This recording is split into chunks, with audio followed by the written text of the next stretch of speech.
जी बिस्मिल्लाहिर्रहमानिर्रहीम। अस्सलाम वालेकुम जी। मेरे सारिਆਂ यारां ते बेलियां ਨੂੰ ਸਭ ਤੋਂ ਪਹਿਲਾਂ ਜੇ ਕਿਸੇ ਯਾਰ ਬੇਲੀ ਨੇ ਮੇਰਾ ਚੈਨਲ ਰਾਜਾ ਤਾਹਿਰ ਸਬਸਕ੍ਰਾਈਬ ਨਹੀਂ ਕੀਤਾ ਤੇ ਪਲੀਜ਼ ਪਹਿਲਾਂ ਇਹਨੂੰ ਇੱਕ ਵਾਰੀ ਸਬਸਕ੍ਰਾਈਬ ਕਰ ਦਿਓ ਤੇ ਨਾਲ ਹੀ ਬਣੇ ਹੋਏ ਬੈਲ ਦੇ ਬਟਨ ਨੂੰ ਵੀ ਦਬਾ ਦਿਓ। ਇਹਦਾ ਤੁਹਾਨੂੰ ਇਹ ਫਾਇਦਾ ਹੋਵੇਗਾ ਕਿ ਮੇਰੀ ਹਰ ਨਵੀਂ ਆਉਣ ਵਾਲੀ ਵੀਡੀਓ ਦਾ ਨੋਟੀਫਿਕੇਸ਼ਨ ਵੀ ਤੁਹਾਨੂੰ ਮਿਲਦਾ ਰਹੇਗਾ।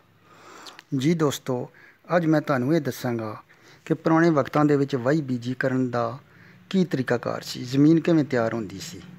ਇਹ ਮੇਰੇ ਇੱਕ ਦੋਸਤ ਨੇ, ਇਹਨਾਂ ਨੇ ਮਾਸ਼ਾਅੱਲਾ ਪੁਰਾਣੀ ਰੀਤ ਤੇ ਰਿਵਾਜ ਨੂੰ ਕਾਇਮ ਰੱਖਦਿਆਂ ਹੋਇਆਂ ਮੇਰੀ ਸਪੈਸ਼ਲ ਫਰਮਾਇਸ਼ ਤੇ ਜਾਨਵਰਾਂ ਨੂੰ ਜੋਤ ਕੇ ਲਿਆਂਦਾ ਹੈ ਤੇ ਆਪਣੇ ਖੇਤ ਦੇ ਵਿੱਚ ਹਲ ਚਲਾ ਰਹੇ ਨੇ।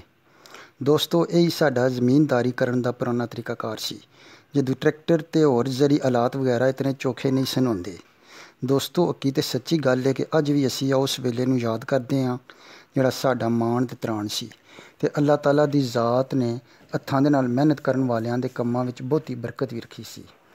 ਅੱਜ ਦੇ ਦੌਰ ਵਿੱਚ ਤੁਸੀਂ ਜਿੰਨਾ ਮਰਜ਼ੀ ਮਸ਼ੀਨਾਂ ਦੇ ਨਾਲ ਕੰਮ ਕਰਾ ਲਵੋ, ਫਿਰ ਵੀ ਤੁਹਾਡਾ ਜ਼ਹਿਨ ਮੁਤਮਿਨ ਨਹੀਂ ਹੁੰਦਾ ਜਿਹੜਾ ਤੁਸੀਂ ਆਪਣੇ ਹੱਥਾਂ ਦੇ ਨਾਲ ਕਰਕੇ ਕਰਦੇ ਸੋ। ਇਹ ਮੇਰੇ ਦੋਸਤ ਆਖਦੇ ਨੇ ਕਿ ਜਦੋਂ ਅਸੀਂ ਜਾਨਵਰਾਂ ਦੇ ਨਾਲ ਹਲ ਚਲਾਉਂਦੇ ਸਾਂ, ਉਹਦੇ ਸਵੇਰੇ ਸਵੇਰੇ ਹਾਲਾਂ ਥੋੜ੍ਹਾ ਹਨੇਰਾ ਹੁੰਦਾ ਸੀ ਤੇ ਫਜਰ ਦੀ ਨਮਾਜ਼ ਪੜ੍ਹ ਕੇ ਅਸੀਂ ਆਉਂਦੇ ਸਾਂ ਤੇ 5-6 ਘੰਟੇ ਹਲ ਚਲਾਈਦਾ ਸੀ। ਅਲਹਮਦੁਲਿਲਾ ਨਮਾਜ਼ ਵੀ ਪੜ੍ਹੀਦਾ ਸੀ, ਸਿਹਤ ਵੀ ਚੰਗੀ ਹੁੰਦੀ ਸੀ ਤੇ ਪੈਦਾਵਾਰ ਦੇ ਵਿੱਚ ਬਰਕਤ ਵੀ ਬੜੀ ਹੁੰਦੀ ਸੀ। ਅੱਜ ਅਸੀਂ ਬਹੁਤ ਹੀ ਕਾਲੇ ਪੈ ਗਏ ਹਾਂ। ਦੋਸਤੋ, ਹੱਥਾਂ ਦੇ ਨਾਲ ਜਿੰਨਾ ਵੀ ਕੰਮ ਕਰੋ ਥੋੜ੍ਹਾ ਹੈ।